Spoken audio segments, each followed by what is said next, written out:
الحمدللہ رب العالمین والعاقبۃ للمتقین والصلاۃ والسلام علی سید الانبیاء والمرسلین والمعصومین اما بعد فاعوذ باللہ من الشیطان الرجیم بسم اللہ الرحمن الرحیم اللہم صلی علی محمد وآل محمد۔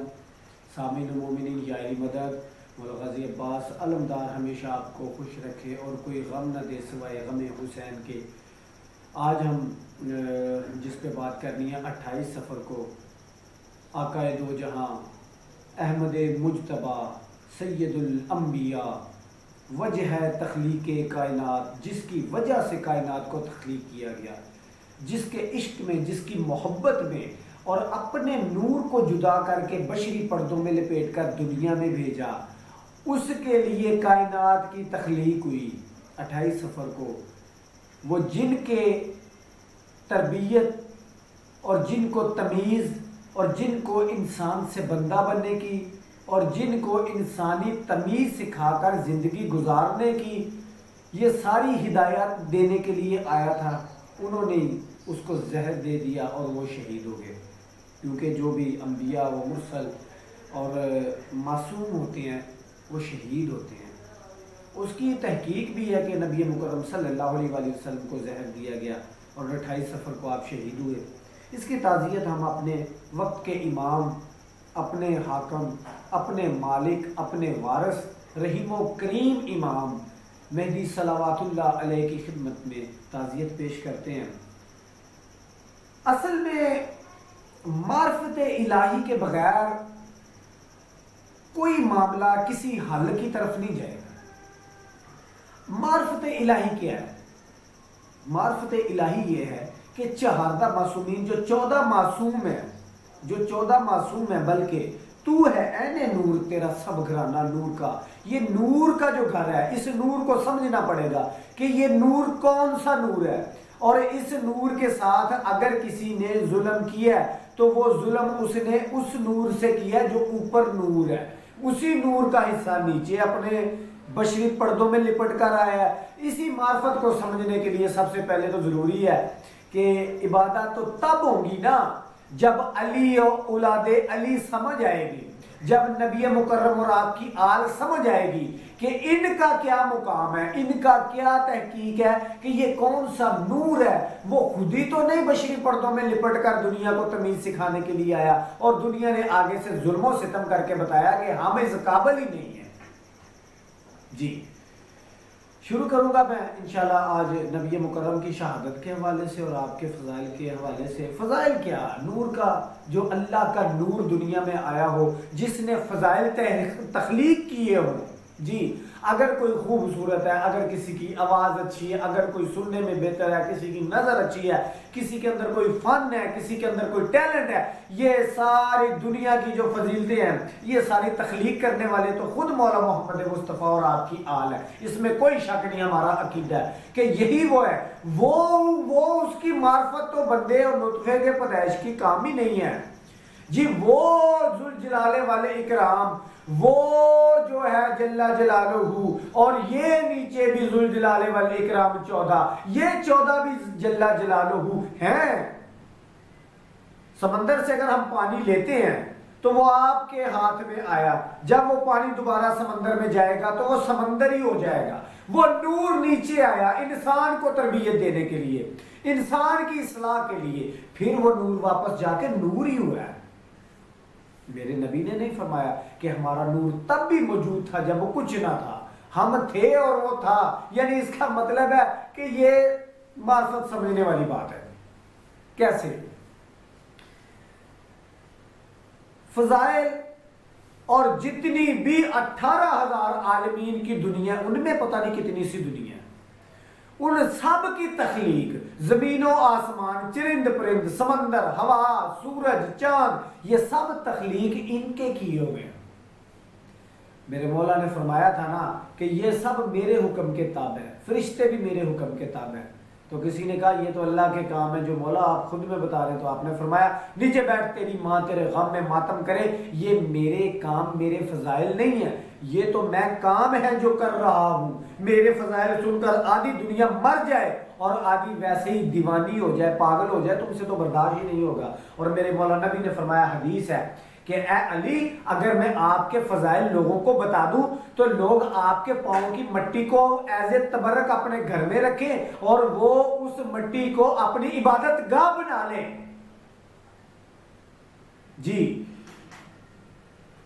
مولانا نبی کو شہید کیا گیا، دنیا کو تمیز سکھائی کہ تم لوگوں کو نہ کھانے کی تمیز، نہ پاک ہونے کی تمیز، نہ پہننے کی تمیز، نہ تمہارے پاس کچھ کھانے کو، لوگوں کے قافلے لوٹنے، لوگوں کے ساتھ کبھی پانی پینے پلانے پہ جھگڑا، کبھی گھوڑا آگے دوڑانے پہ جھگڑا، یہ چلتا تھا۔ آ کے بتایا نہیں، بیٹی کی عزت کیا ہے، باپ کی عزت کیا ہے، ماں کی عزت کیا ہے، بہن کی عزت کیا ہے، بھاوج کی عزت کیا ہے، چچی کیا ہے، تائی کیا ہے، مامی کیا ہے، خال، سب رشتوں کی ایک عزت اور ان کا ایک معیار میرے نبی نے بتایا۔ وہی لوگ تھے نا جو زندہ اپنی لڑکیوں کو درگور کر دیا کرتے تھے، میرے نبی نے ان کو تمیز سکھائی کہ کیسے دنیا میں رہنا ہے، کیسے تم لوگوں نے دنیا میں اپنی سروائیو کر کے ایک دوسرے کو ساتھ لے کے چلنا ہے۔ ایک دوسرے کی ٹانگیں کاٹنے والوں کو کیا سمجھ آئے کہ ساتھ لے کے چلنا کیا ہوتا ہے، اور وہی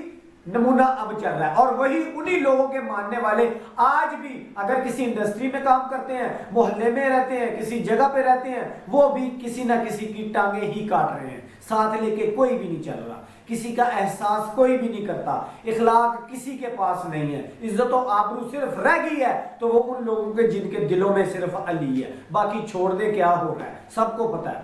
جی میں شروع کرتا ہوں، ٹائم زیادہ نہیں ہے، کہ ایک جس میں فرمایا کہ لقد کانا، بسم اللہ الرحمن الرحیم، اللہ وحدہ لا شریک کہتے ہیں لقد کان لکم فی رسول اللہ اسوۃ حسنہ، ٹھیک ہے۔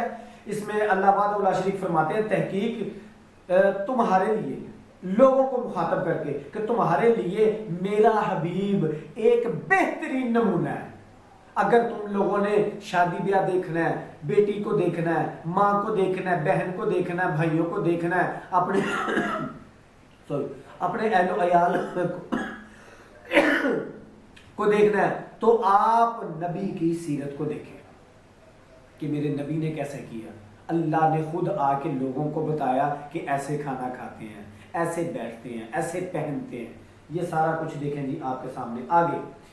اور یہ حدیث جو ہے، یہ سورہ جو ہے احزاب ہے، 21 اس کی آیت ہے، کہ جس میں یہ آیت جنگ احزاب میں نازل ہوئی۔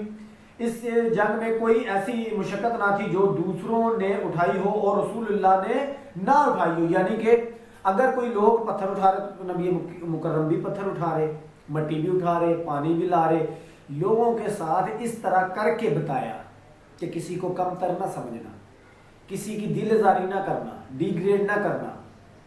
لوگوں کے ساتھ جب تم مل کے اپنے اخلاق سے چلو گے نا تو پھر تمہاری عزت افزائی بھی ہوگی اور تم دوسروں کے لیے ایک بہترین نمونہ بھی بنو گے۔ آگے چل کے جناب اس کے بعد ایک اور ہے کہ جس میں اللہ وحدہ لا شریک فرماتے ہیں کہ اے میرے حبیب، اے میرے حبیب، لکم قل ان کنتم تحبون اللہ فاتبعونی یحببکم اللہ، اے حبیب ان لوگوں سے کہہ دیجئے کہ اگر یہ لوگ چاہتے ہیں کہ میں ان سے محبت کروں تو یہ آپ سے محبت کریں، آپ کی پیروی کریں، آپ کی اتباع کریں، میں ان سے محبت خود ہی کروں گا۔ یعنی مطلب تو یہی ہے نا کہ میرا نور تمہارے پاس آیا ہے، اس سے محبت کرو، اس سے دین لو، اس کی آل کو سمجھو جو ایک ہی نور کا حصہ ہے، میں خود ہی تم سے محبت کرنا شروع کر دوں گا۔ پھر نبی مکرم صلی اللہ علیہ وآلہ وسلم آپ کے بارے میں یہ ہے کہ جب جبرائیل علیہ السلام نے آپ کے چہرہ اقدس کو دیکھا تو آپ نے فرمایا یہ وہی ستارہ ہے جو میں نے 70,000 حجابوں سے پہلے اس کو دیکھا تھا، جس وقت میں بھی نہیں تھا تب بھی یہ تھا۔ تو اس کا مطلب کیا ہوتا ہے؟ سمجھنے کی بات ہے۔ دیکھیں آپ، سب سے بڑی بات یہ ہے کہ جب جناب آدم صلوات اللہ علیہ السلام کو کچھ معاملہ ہوا تو انہوں نے اللہ سے معافی کی درخواست کی، ٹھیک ہے۔ معصوم کے بارے میں ایک لوگ کہتے ہیں جی انہوں نے اللہ کے حکم کی نام فرمانی، نہیں، معصوم کو سب پتہ ہوتا ہے، یہ منطق الہی ہے، یہ سمجھ میں نہیں آنے والی، یہ منطق الہی ہے، معصوم غلطی نہیں کرتا، معصوم عذر سے پاک ہوتا ہے۔ اور سب سے بڑی بات یہ ہے کہ معصوم کو سب پتہ ہوتا ہے، وہ سب جانتا ہے۔ اچھا تو کہا کہ مجھے ان ناموں کا دیدار کروایا جائے جو جنت کے دروازوں پر، سدرۃ المنتہا پر، عرش پر، ہر جگہ لکھے ہوئے فرشتوں کی پیشانی پر. وہ کیا تھا؟ وہ تھا مولا پنجتن پاک جناب نبی مکرم صلی اللہ علیہ وآلہ وسلم، جناب فاطمہ الزہرا صلوات اللہ علیہا، اور جناب علی، جناب حسن، جناب حسین صلوات اللہ علیہم کا نام تھا، اور ان کا دیدار بھی کروایا گیا. تو اللہ نے فرمایا کہ اے آدم، اگر ان کو نہ ہوتا، ان سے محبت کی وجہ سے میں ان کو نہ بناتا، تو یہ ساری دنیا بھی نہیں بننی تھی، یہ جنت دوزخ کچھ بھی نہیں تھا، تو بھی نہیں تھا. یہ ان کی محبت میں ہے. اور انہوں نے بھی لوگوں سے محبت کی اخلاق سے. کسی کی گردن پہ چھری رکھ کے یا تلوار رکھ کے کلمہ نہیں پڑھوایا اپنی زبان سے. کافر بھی کہتے تھے کہ اے نبی، اگر آپ کہہ دیں نا احد پہاڑ کے پیچھے فوج آ گئی ہے اور ہم جا کے دیکھیں تو وہاں فوج نہ ہو تو ہم سمجھیں گے ہم اندھے ہیں، تو جھوٹا نہیں ہے. یہ کافروں کا عقیدہ تھا. اور مسلمانوں نے کیا کیا؟ کلمہ پڑھ کے زہر دیا. جی سنیے گا جی. اس میں سب سے پہلے جی آپ کے سامنے میں نے رکھنی ہے، ہاں جی، شیخ مفید رضوان اللہ تعالیٰ علیہ نے لکھا ہے. ان کا نظریہ جو ہے، رسول خدا 28 صفر پیر کے دن مدینہ میں مسموم ہو کر دنیا سے رخصت ہوئی، یعنی ان کو زہر دیا گیا اور وہ رخصت ہوئے ہیں دنیا سے 28 صفر کو. اس کے بعد جناب والا ایک اور آپ کے سامنے رکھوں کہ جب آپ کا طبیعت بہت زیادہ ناساز، دنیا کے سامنے یہ بتانا تھا نور کو کچھ نہیں ہوتا، نور کو یہ معاملات وہ خود جانتا ہے، لیکن یہ دنیا کا امتحان ہوتا ہے. جیسے کہتے ہیں نا کہ مولا حسین کا امتحان ختم اور جناب زینب کا امتحان شروع. نہیں، معصوم کا امتحان نہیں ہوتا، امتحان دنیا کا ہوتا ہے کہ وہ کتنے پانی میں ہے، وہ کس قابل ہے، ہدایت کتنی لی ہے. غم سے نڈال جناب سیدہ فاطمہ الزہرا صلوات اللہ علیہ آئیں، اپنے والد کو حسرت سے دیکھنے لگی کہ وہ ان قریب اپنے رب سے جا ملیں گے. پریشان حال میں والد کے پاس بیٹھ گئی، آنکھیں اشکبار ہیں اور زبان پر یہ شعر ہے: نورانی چہرہ جس کے وسیلے سے بارش طلب کی جاتی ہے، وہ یتیموں کی پناہ گاہ اور بیوہ عورتوں کا نگہبان ہے. اس کے بعد اسی وقت جناب رسول خدا صلی اللہ علیہ وآلہ وسلم نے فرمایا کہ بیٹی یہ شعر تو میرے چچا ابو طالب کا ہے، یہ شعر تو میرے چچا ابو طالب کا. طبقات کبریٰ جلد نمبر 2 صفحہ نمبر 247، تاریخ کامل جلد نمبر 2 صفحہ نمبر ہے 219. اس کے بعد جناب والا جب رسول خدا صلی اللہ علیہ وآلہ وسلم کے جنازے پر مولا کائنات نے جو کلمے کہے وہ آپ کے سامنے ہیں: سلام اور خدا کی رحمت و برکات ہوں آپ پر اے نبی مکرم صلی اللہ علیہ وآلہ وسلم. اے اللہ، ہم گواہی دیتے ہیں کہ انہوں نے ہر اس چیز کی تبلیغ کی جو تو نے ان پر نازل کی، اپنی امت کو نصیحت کی اور راہ خدا میں جہاد کیا، یہاں تک کہ خدا نے اپنے دین کو عزت بخشی اور اس کی بات پوری ہو گئی. امیر فرما رہے ہیں، اور جو تبلیغ تھی، جو اصل بات تھی نبی مکرم نے جو اپنے جانے سے پہلے کہی، جب نور واپس جانے لگا تو اس نے جو بات کہی وہ یہ تھی کہ میرے بعد جو نور تمہاری تبلیغ کے لیے سلیکٹ ہوا ہے وہ مولا کائنات حضرت علی صلوات اللہ علیہ ہیں. آپ نے فرمایا سب کو اکٹھا کر کے من کنتہ مولا فہذا علی مولا. لیکن اصل میں دشمنی یہاں سے شروع ہوئی تھی. یہ بھی طبقات الکبریٰ جلد نمبر 2 صفحہ نمبر 291 میں ہے. اس کے بعد جناب والا ہاں جی حضرت محمد مصطفیٰ صلی اللہ علیہ وآلہ وسلم نے فرمایا، یہ وصیت کی ہے: آگاہ ہو جاؤ اے لوگو، آگاہ ہو جاؤ، میں اپنے رب کے پاس جا رہا ہوں اور میں تمہارے درمیان 2 چیزیں چھوڑ کر جا رہا ہوں. اگر تم ان سے متمسک رہو گے تو ہرگز گمراہ نہ ہوگے. اللہ تعالیٰ کی کتاب جو تمہارے سامنے ہے، جس کی تم صبح شام تلاوت کرتے ہو، پس تم فخر و تکبر نہ کرنا، حسد نہ کرنا، ایک دوسرے پر غضب نہ کرنا، تم ایک دوسرے کی بائی بن کر رہو جیسا اللہ تعالیٰ نے تم کو حکم دیا. دوسری چیز، اور میں تمہارے درمیان اپنی اطرت و اہل بیت کو خلیفہ بنا کر جا رہا ہوں اور میں آپ لوگوں کو ان کے بارے میں وصیت کرتا ہوں کہ میری آل سے حسن سلوک کرنا، ان سے ہدایت لینا، ان کی اتباع کرنا، ان کی تعظیم کرنا، ان کی تسلیم کرنا ان کی تسلیم کرنا. یا علی مدد. اچھا، ہماری شیخ مفید اردو ترجمہ صفحہ نمبر 89. ٹھیک ہو گیا جی. اب زہر دینے والے کون؟ جنہوں نے بعد میں منصب خلافت سنبھالنا تھا۔ نبی مکرم آخری وصیت کیا کرتے ہیں؟ میں خلیفہ بنا کر جا رہا ہوں اپنی آل کو، اپنی اولاد کو۔ خم غدیر میں کیا کہتے ہیں؟ میرا خلیفہ علی۔ دعوت ذوالشیرہ میں کیا کہتے ہیں؟ میرا وصی، میرا خلیفہ علی۔ اس کی بات سنو، اس کی اتباع کرو۔ لوگوں نے اسی دشمنی کی وجہ سے نبی کو بھی زہر دیا۔ آگے چل کے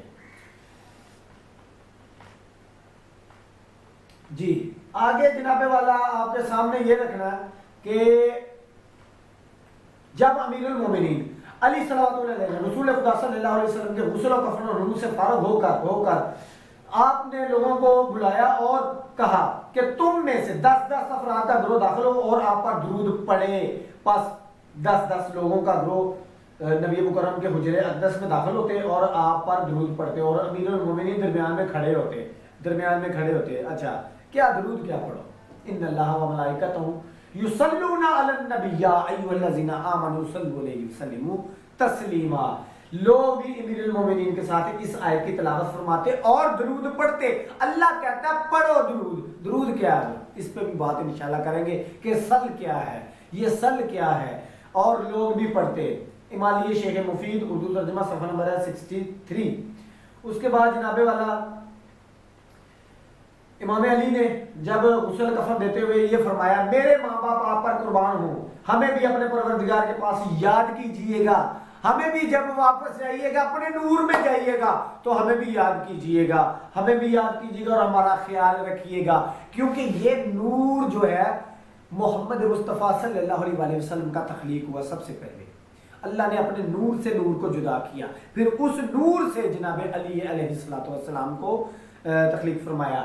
تو یہ اصل میں نور خودی کرنے والا، نور خودی آنے والا، نور خودی سب کچھ کر رہا ہے، یہ سمجھنا ہے بس۔ یہ سمجھیں گے تو سارے ہی کنیاں نکل جائیں گی انشاءاللہ۔ اچھا جی آگے چل کے جناب والا میں آپ کے سامنے رکھنے لگا ہوں اہل سنت کے معروف عالم اپنی کتاب مستدرک الحاکم اور المستدرک علی الصحیحین میں لکھتے ہیں کہ داؤد بن یزید کہتا ہے کہ میں نے شبی سے سنا ہے کہ اس نے کہا ہے کہ خدا کی قسم رسول خدا اور ابو بکر کو زہر دے کر شہید کیا گیا تھا اور عمر عثمان اور علی بن ابی طالب کو شمشیر سے قتل کیا گیا تھا، جبکہ حسن بن علی کو زہر سے اور حسین بن علی کو شمشیر سے قتل کیا گیا تھا۔ یہ حاکم نشا پوری لکھ رہا ہے، ٹھیک ہے جی، اور جلد نمبر 3 ہے، صفحہ نمبر 61 ہے، اور اس کی حدیث نمبر ہے 4395، ٹھیک ہے جی۔ آگے چل کے حضرت امیر المومنین کی گواہی سنیے گا جی۔ محمد بن عرفیہ کہتے ہیں کہ میرے والد نے فرمایا مجھے میری اس جگہ جہاں میں ہمیشہ نماز پڑھتا ہوں منتقل کرو۔ ہم نے آپ کو اس جگہ منتقل کر دیا۔ امام حسین علیہ السلام نے روتے ہوئے فرمایا بابا ہمارے لیے آپ کے بعد کون ہے؟ آج ایسا ہی دن ہے جس طرح ہم نے اپنے جد بزرگوار کو کھویا تھا، یعنی نبی مکرم کو۔ امام علی صلوات اللہ علیہ نے امام حسین کو صبر کی تلقین فرمائی۔ گھر کے باہر سے رونے کی آوازیں آ رہی تھی اور امام علی کی آنکھوں سے آنسو جاری تھے۔ امام حسن و حسین کو سینے سے لگایا اور اپنی اولاد کی طرف نگاہیں دوڑائیں اور اس کے بعد بے ہوش ہو گئے، اور جب ہوش میں آئے تو فرمایا رسول خدا صلی اللہ علیہ وسلم پر بھی ایسی حالت آ ہوئی تھی کیونکہ ان کو بھی زہر دیا گیا تھا، ان کو بھی زہر دیا گیا۔ بہار الانوار علامہ مجلسی جلد نمبر 42 صفحہ نمبر 288 جی۔ اس کے بعد امام حسن کی گواہی حضرت امام جعفر صادق صلوات اللہ علیہ اپنے اجداد سے نقل کرتے ہیں کہ امام حسن نے اپنے اہل بیت سے فرمایا میں زہر کے اثر سے اس دنیا سے جا رہا ہوں جس طرح رسول خدا صلی اللہ علیہ وسلم زہر کے اثر سے اس دنیا سے گئے۔ مناقب آل ابی طالب جلد نمبر 3 صفحہ نمبر ہے 25، بہار الانوار جلد نمبر 44 صفحہ نمبر ہے 153۔ اچھا جی، اس کے بعد حضرت عبداللہ ابن مسعود کی گواہی جو ہے وہ سنیے گا۔ اہل سنت کی معتبر کتاب سے آپ کو پڑھنا، المصنف سے پڑھ رہا ہوں، جلد نمبر 5 صفحہ نمبر ہے 269 جی۔ عبداللہ بن مسعود سے روایت ہے، نقل ہوئی ہے کہ اس نے کہا ہے کہ اگر میں 9 بار قسم کھاؤں کہ رسول خدا کو شہید کیا گیا تو یہ بات میرے لیے زیادہ پسندیدہ تر ہے اس سے کہ میں 1 بار قسم کھاؤں کہ رسول خدا کو قتل نہیں کیا گیا، کیونکہ خداوند نے ان کو پیغمبر اور شہید کہا ہے۔ میں 9 بار قسم کھا کے کہہ سکتا ہوں کہ نبی مکرم کو زہر سے شہید کیا گیا۔ جناب عبداللہ بن مسعود کہہ رہے ہیں، کتابیں بہت سی جلال الدین سیوطی نے بھی لکھا ہے۔ اس کے بعد جی صحیح بخاری میں ہے، سیرت النبویہ میں بھی ہے، البدایہ والنہایہ میں بھی ہے، مکاتب المعارف میں بھی ہے، اس کے بعد احمد بن حنبل نے بھی اس کو لکھا، مسند احمد بن حنبل جلد نمبر 1 صفحہ نمبر 408 اور حدیث نمبر 38 سے 73۔ اس کے بعد جناب والا یہ کافی کتابوں میں لکھا ہوا ہے۔ اچھا جی، رسول اللہ صلی اللہ علیہ وسلم کی زہر کے نتیجے میں شہادت پر جو نظریات ہیں اس میں آپ کے سامنے رکھنے لگے ہیں جی۔ معتبر کتابیں ہیں اہل سنت کی جن میں یہی ہے کہ نبی مکرم کو زہر دیا گیا اور آپ کو زہر سے شہید کیا گیا۔ 63 سال کی عمر میں 28 صفر 11 ہجری کو زہر کے نتیجے میں شہید ہوئے ہیں۔ جواہر الکلام ہے فی شرائع الاسلام جلد نمبر 20 صفحہ نمبر 79 اور اہل سنت نے بھی اس کو نقل کیا ہے جی۔ یہ انسان اگر اتنا سیدھا ہوتا تو 1,24,000 نہ آتے، اتنا سیدھا ہوتا تو نبی کی گود میں بیٹھ کر نبی کی زبان چوسنے والوں کے گلے نہ کاٹتے۔ اصل میں نبی کو زہر دینا، علی کو ضرب لگانا سر میں، مولا حسن کو زہر، مولا حسین کی شہادت، آئمہ معصومین علیہ السلام ان کی شہادت یہ ہمارے قائم آئیں گے تو انشاءاللہ پھر نتیجہ نکلے گا کہ یہ معاملات انہوں نے کدھر لے کے جانے ہیں اور کیسے ان کو حل کرنا ہے۔ اس سے پہلے کوئی نہیں کر سکتا۔ یہ سرکش ہو چکی ہے دنیا، اور خاص کر کلمہ گو تب بھی سرکش تھے، اب بھی سرکش ہے۔ ظلم و ستم کی انتہا ہے، کوئی کسی کو کبھی بھی مار دے کوئی نہیں پوچھنے والا، اور فخر کرتے ہیں ظلم کر کے، ستم کر کے۔ ہمارے قائم کا جلد از جلد ظہور ہو اور ہم انصاف دیکھیں انشاءاللہ۔ مولا غازی آپ کو عزت دے، اللہ آپ کا حامی و ناصر ہو، یا مدد۔